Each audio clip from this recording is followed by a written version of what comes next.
Hi friend, আমি আজকে তোমাদের সঙ্গে শেয়ার করতে চলেছি পটলের একটা সুন্দর রেসিপি, যেটা শুধুমাত্র পটল দিয়েই তৈরি করা যাবে। প্রথমে পটলগুলোকে ভালো করে ধুয়ে খোসা ছাড়িয়ে নিতে হবে, আর সেগুলোকে নুন হলুদ মাখিয়ে কিছুক্ষণের জন্য রেখে দিতে হবে। কড়াইটা সেট করে গরম তেল রেখে দিতে, তেল একটু গরম হয়ে এলে তাতে পটলগুলোকে ভালো করে লাল লাল করে ভেজে নিতে হবে।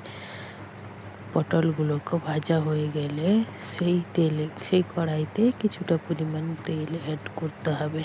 তারপর আদা রসুন পেঁয়াজ বাটা কাঁচা লঙ্কা বাটা আর সঙ্গে কিছুটা পরিমাণ টমেটো কেটে নিতে হবে। ভালো করে মশলাটা কষিয়ে নেওয়ার পর নুন হলুদ দিতে হবে।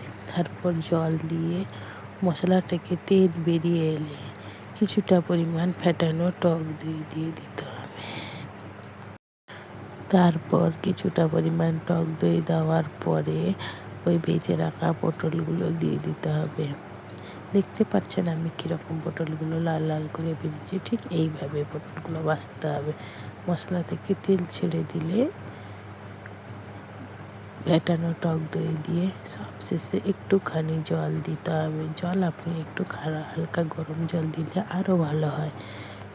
মশলাটা পটলের ভেতর ঢুকে গেলে ভালো করে চাপিয়ে তারপরে সবশেষে আমরা ওই পটলের তরকারির ওপরে কিছুটা পরিমাণ গরম মশলা ছড়িয়ে সুন্দরভাবে সার্ভ করব।